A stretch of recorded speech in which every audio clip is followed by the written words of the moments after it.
विद्यार्थी मित्रो, आज आपण पेपर नंबर फर्स्टमधल्या घटकामधला शेवटचा घटक पाहणार आहोत. याच्यामध्ये आपण पॉवर सिस्टीम लेआउट हा भाग समजून घेणार आहोत. आतापर्यंत आपण वेगवेगळ्या प्रकारच्या पॉवर स्टेशनचा अभ्यास केला. Hydroelectric power station, thermal power stations, त्याचबरोबर solar power plant, wind power plant आणि न्यूक्लियर पॉवर प्लॅन्ट. या सर्व पॉवर प्लॅन्टमध्ये निर्माण होणारी विद्युत ऊर्जा आपल्या ग्राहकापर्यंत पाठवण्याचं अतिशय महत्त्वाचं काम आपण करणं गरजेचं आहे. आणि त्याचबरोबर आपण या ठिकाणी पॉवर सिस्टीम हा आपण घटक समजून घेणार आहोत. इलेक्ट्रिकल पॉवर ग्रीड एक परस्पर जोडलेले नेटवर्क आहे जे वीज निर्मिती केंद्रामध्ये तयार केलेली वीज ग्राहकापर्यंत पोहोचवते. कधीकधी इलेक्ट्रिकल पॉवर सिस्टीम म्हणून देखील याला ओळखले जाते. पॉवर ग्रीडमध्ये जनरेटिंग स्टेशन, ट्रान्समिशन सिस्टीम आणि वितरण अशा 3 मुख्य प्रणाली आहेत. याच्यामध्ये पहिली जी प्रणाली त्याला वीज निर्मितीला आपण जनरेशन म्हणतो. वीज उत्पादन केंद्रावरील वीज उत्पादन झाल्यानंतर ग्राहकापर्यंत वापरण्यासाठी पाठवणं हे जनरेटिंग स्टेशनचं अतिशय महत्त्वाचं काम आहे. भारतामधील जनरेटिंग स्टेशनमध्ये सामान्यपणे 33 kV वीज निर्मिती होते. वीज निर्मिती केंद्रामध्ये वापरली जाणारी जनरेटिंग मशीन्स काही मोठ्या उत्पादकाकडून तयार केली जातात. दुसरा याच्यामधला घटक आहे वीज पारेषण, त्याला आपण ट्रान्समिशन म्हणतो.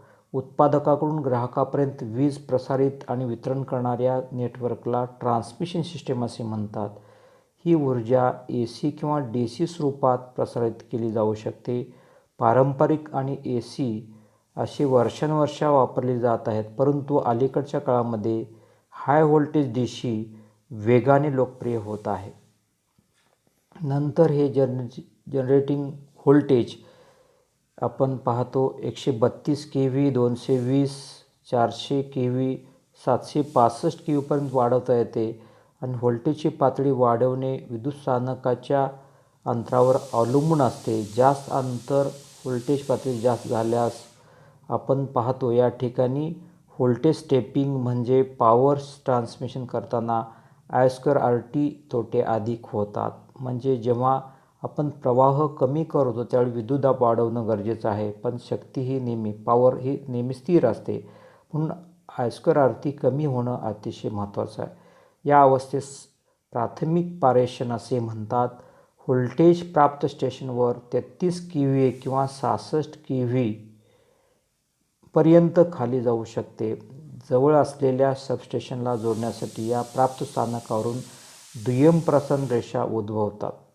वीज वितरण याच्यामध्ये आपण याला डिस्ट्रीब्युशन म्हणतो. सबस्टेशनवर पुन्हा व्होल्टेज 11 kV खाली आणणं आवश्यक आहे. या उपकेंद्रामधून मोठ्या औद्योगिक ग्राहकाला 11 kV थेट पुरवठा आपण देऊ शकतो. या टप्प्याला प्राथमिक वितरण असे म्हणतात. फीडर एकसर ओव्हरहेड लाईन किंवा भूमिगत केबल्स असतात जे लोड पॉईंट जवळजवळ 2 किलोमीटरपर्यंत वीज वाहून नेतात. शेवटी वितरण ट्रान्सफॉर्मरद्वारे व्होल्टेज खाली आणता येते आणि 415 व्होल्टेजपर्यंत हे खाली येते आणि ते वितरकाकडे म्हणजे आपल्या ग्राहकाकडे पाठवण्याचं काम या ठिकाणी पूर्ण होतं. अंतिम ग्राहक वितरकाकडून सर्व्हिस लाईनद्वारे ही वीज आपल्या घरामध्ये तो प्राप्त करतो. दुय्यम वितरणामध्ये साधारणतः फीडर, वितरक आणि सेवा असे मुख्य घटक असतात. संपूर्ण पॉवर सिस्टीम लेआउट आपण या समोरच्या आकृतीमध्ये पाहूया. या ठिकाणी आपण बघतो या ठिकाणी जनरेटिंग स्टेशन्स आहे. आपण हायड्रोइलेक्ट्रिक पॉवर स्टेशन असू दे, न्यूक्लियर पॉवर स्टेशन असू दे, त्याचबरोबर विंड पॉवर स्टेशन असू दे. आपण जर हायड्रोइलेक्ट्रिक पॉवर स्टेशनचा अभ्यास गृहीत धरला तर या ठिकाणी कोयना किंवा तिलारी या ठिकाणी हे सबस्टेशन्स आहेत. इथून 11 kVचे रूपांतर 132 kV या ठिकाणी त्याचं व्होल्टेज स्टेपअप केलं जातं. आणि त्याचबरोबरीनं याला आपण प्रायमरी ट्रान्समिशन असे म्हणतो. तिथून ही वीज या ठिकाणी रिसिविंग स्टेशनमध्ये आणली जाते. या रिसिविंग स्टेशनमध्ये 1 ते 32 ते 132 किलो व्होल्टपासून 33 किलो व्होल्टपर्यंत त्याचं स्टेप डाऊन केलं जातं व्होल्टेज.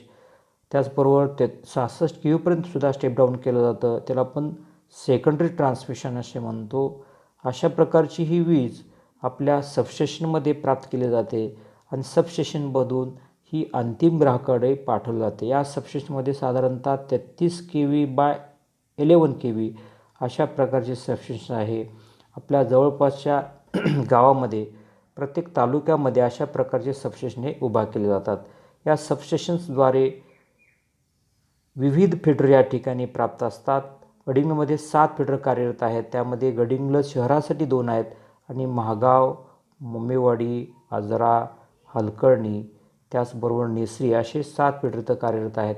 अशा विविध प्रकारच्या फिडरद्वारे इंडस्ट्रियल कंझ्युमरला सुद्धा ही वीज पाठवली जाते आणि तिथून आपल्या डिस्ट्रीब्युशन ट्रान्सफॉर्मरमार्फत ही वीज अंतिम ग्राहकामध्ये पाठवण्याचं या ठिकाणी काम होत असतं. आपल्याला सोबतच्या लेआउटमध्ये हे जे कंझ्युमर आहेत, आपण ग्राहक म्हणतो, या कंझ्युमरला अशा प्रकारची वीज पाठवण्याचं काम या ठिकाणी पूर्ण होतं. याचबरोबरीनं आपण या ठिकाणी या वीज ट्रान्समिशन होत असताना आपल्याला कंडक्टरबरोबरच इन्सुलेटरची आवश्यकता असते आणि या घटकामध्ये आपण इन्सुलेटरचे थोड्याफार प्रमाणामध्ये आपण घटक समजून घेऊया. इन्सुलेटरमध्ये ज्या ठिकाणी हेतू असतो की कंडक्टरकडून किंवा वाहका भागाकडून करंटचा अवांछित प्रवाह रोखणे होय. इलेक्ट्रिकल इन्सुलेशन प्रत्येक इलेक्ट्रिकल सिस्टीममध्ये महत्त्वाची भूमिका बजावत असते. विद्युत विरोधक खूप उच्च प्रतिकार प्रदान करणे जेणेकरून प्रत्यक्षात कोणताही प्रकारचा प्रवाह त्यामध्ये वाहणार नाही याची काळजी इन्सुलेटरमार्फत घेतली जाते. इन्सुलेटिंग मटेरियल यात साधारणतः अतिशय उच्च प्रतीचे वापरतात. मूलभूतपणे एक इन्सुलेट सामुग्री किंवा इन्सुलेटरमध्ये अगदी कमी प्रमाणात विनामूल्य इलेक्ट्रॉन चार्ज कार्यरत असतात आणि म्हणूनच विद्युत प्रवाह वाहू शकत नाही. परंतु एक परिपूर्ण इन्सुलेटर अस्तित्वात नाही, कारण इन्सुलेटरमध्ये कमी प्रमाणात थोड्या प्रमाणामध्ये वीज या ठिकाणी वाहत असते, जी कदाचित गळती चालू करू शकते. या व्यतिरिक्त जेव्हा पुरेसे मोठे व्होल्टेज लागू होते तेव्हा सर्व इन्सुलेटर वाहक बनतात. या घटनेला आपण इन्सुलेशन ब्रेकडाऊन असे म्हणतो किंवा त्याला ब्रेकडाऊन व्होल्टेज असेही म्हणतात.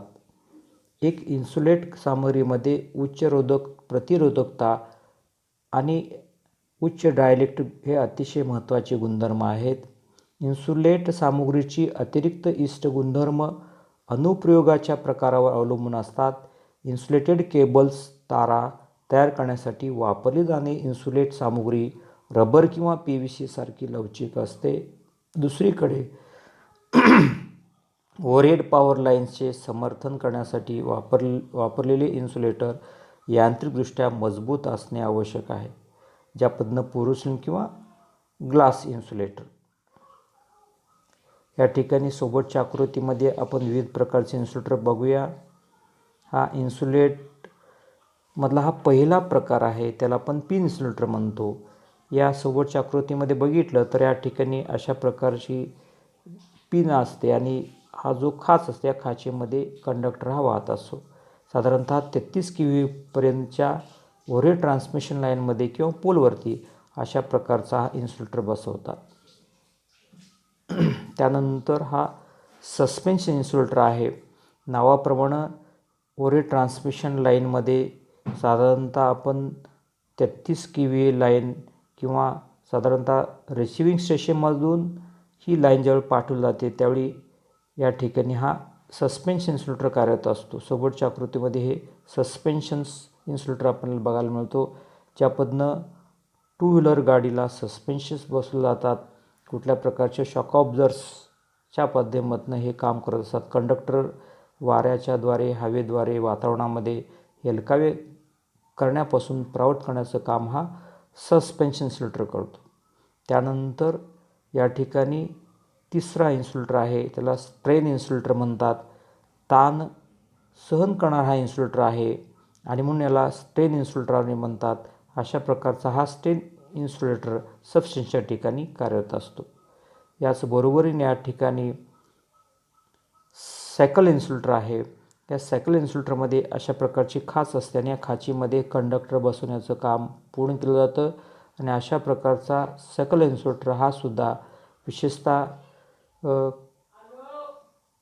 कोपऱ्याच्या ठिकाणी म्हणजे अतिशय कमी जागेमध्ये एखादं इलेक्ट्रिकल नेटवर्क जर आपल्याला पाठवायचं असेल आणि आडव्या किंवा उभ्या स्थितीमध्ये आपला कंडक्टर बसवायचा असेल तर अशा प्रकारचा हा सायकल इन्सुलेटर वापरतात. त्याचबरोबर आपण या ठिकाणी लाइटिंग अरेस्टरसुद्धा या अतिशय महत्त्वाचं आहे. ओव्हरहेड ट्रान्समिशन लाईनमध्ये आपल्याला वातावरणामधली वीज या ठिकाणी जर मोठमोठ्या लाईनवरती जर पडली तर ते संपूर्ण त्या ठिकाणचा इलेक्ट्रिकल भाग खराब होऊ शकतो आणि म्हणून विशेषतः विजेंचा गडगडाट ज्यावेळी होतो त्या ठिकाणी जी वीज प्राप्त होते त्या ठिकाणी मोठ्या प्रकारची लाईट तयार होते आणि त्या लाईटला जमिनीमध्ये सुरक्षितरित्या पाठवण्याचं काम हा अरेस्टर करतो, म्हणून त्याला लाइटिंग अरेस्टर असं म्हणतात. लाइटिंग अरेस्टर विद्युत उपकेंद्राला अतिशय महत्त्वाचा सदस्य आहे. सबस्टेशन जर आपल्याला सुरक्षित ठेवायचं असेल तर हा लाइटिंग अरेस्टर अतिशय महत्त्वाचं काम करत असतो. सोबतच्या आकृतीमध्ये हा लाइटिंग अरेस्टर आपण पाहतो आहोत. या लाइटिंग अरेस्टरमध्ये ज्या डिव्हाइसला प्रवाही लाट विरुद्ध सबस्टेशनवर उपकरणाच्या संरक्षणासाठी वापरला जातो अशा प्रकारच्या यंत्राला लाइटिंग अरेस्टर्स किंवा लाइटिंग डायव्हर्टर्स असे म्हणतात. उदाहरणार्थ वीज पुरवठा करणाऱ्याने पुरवठ्याला निरंतरवर परिणाम न करता व सामान्य उच्च व्होल्टेज जमिनीवर वळवण्याचं अतिशय महत्त्वाचं काम ज्या घटकाद्वारे पूर्ण केलं जातं त्याला आपण लाइटिंग अरेस्टर असं म्हणतो. अशा पद्धतीनं आत्तापर्यंत या टॉपिकमध्ये वेगळ्या प्रकारचे आपण पॉवर प्लॅन्ट बघितले. पॉवर प्लॅन्टच्या माध्यमातून आपण जनरेशन घटकाचा अभ्यास पूर्ण केला आणि त्याचप्रमाणे ही जी वीज आहे ती ग्राहकापर्यंत कशी पोहोचावी याचासुद्धा भाग आपण या घटकामध्ये पूर्ण केला. तर पण ट्रान्समिशन डिस्ट्रीब्युशन या घटकाद्वारे सबस्टेशनच्या द्वारे